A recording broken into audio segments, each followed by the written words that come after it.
5 राज्यों में चुनावी बिगुल फूंक चुका है। वहीं अब पूरे देश की निगाहें तमिलनाडु और पश्चिम बंगाल के चुनाव पर हैं। पश्चिम बंगाल में 3 बार जीत की हैट्रिक लगा चुकी ममता बनर्जी ने 2026 के विधानसभा चुनावों में 2021 से बड़ी जीत का दावा किया है।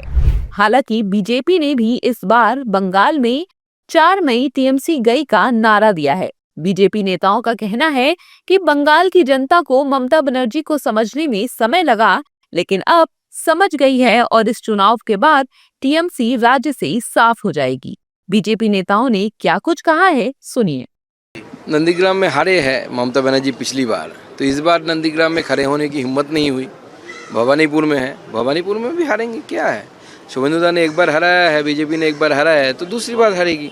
और ममता बनर्जी की इस हार के साथ उनकी पॉलिटिकल जर्नी जो है उसका फेयरवेल होगा। हम फेयरवेल देंगे बहुत बढ़िया से। बंगाल की जनता प्रत्याशी, विधायक, सांसद, मुख्यमंत्री, नेता, गुंडा, माफिया, पुलिस, प्रशासन इसका खिलाफ में कोई बात भी नहीं करते और इसको अलग करके नहीं देखता है। सब गुल मिल गया है।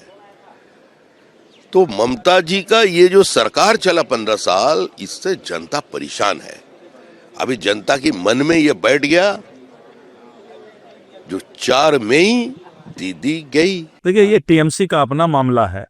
तृणमूल कांग्रेस जिस तरह से आपने देखा कि जलपाईगुड़ी के पास एक राजवंशी नेता का उन्होंने टिकट काट दिया, खगेंद्र समथिंग थे, तो इस तरह करके ममता बनर्जी का अब वही अंत चल रहा है, इसीलिए इस तरह का वो काम कर रहा है। तो बंगाल पिछले टीएमसी के राज में, ममता दीदी के राज में बर्बाद हो चुका है। वहाँ अत्याचार, भ्रष्टाचार, मार काट, लोगों के साथ अन्याय होता रहा है और वहाँ की बंगाल की जनता सहमी है, डरी हुई है वहाँ के अत्याचार से, वहाँ के खौफ से। और 5 साल के बाद ही मौका मिलता है जनता को अपना मैंडेट देने का, मतदान के माध्यम से सरकार को बदलने का। वहीं दूसरी ओर टीएमसी के साथ ही विपक्षी दलों के नेता भी पश्चिम बंगाल में ममता बनर्जी की चौथी बार जीत का दम भर रहे हैं। सपा प्रमुख अखिलेश यादव ने तो सीएम ममता बनर्जी को चौथी बार मुख्यमंत्री बनने की अग्रिम बधाई भी दे दी है।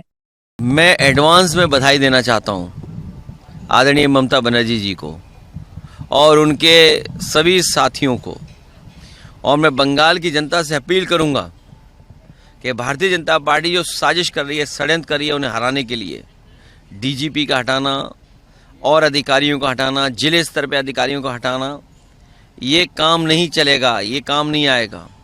जनता आदरणीय ममता बनर्जी जी के पक्ष में मतदान करेंगे।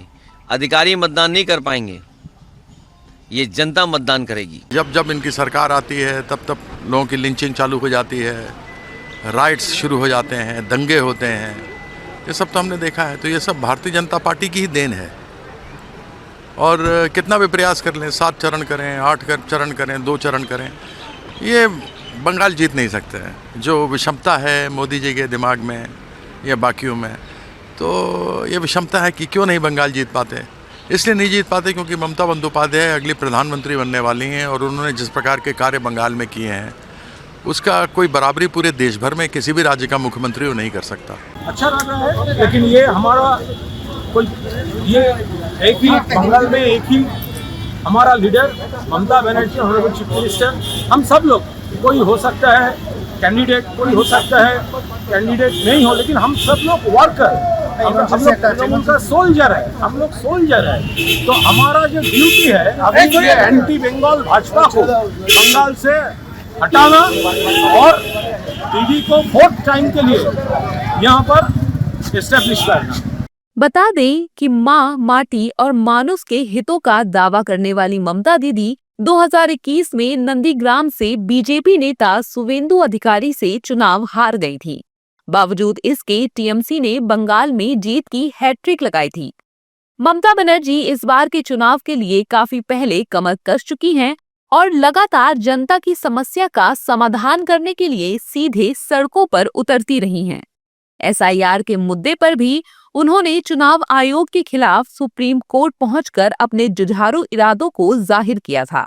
हालांकि राज्य में किसका डंका बजेगा ये तो वक्त ही बताएगा। सीएम ममता चौथी बार बाजी मारेंगी या बीजेपी इस बार ममता को पटकनी देगी?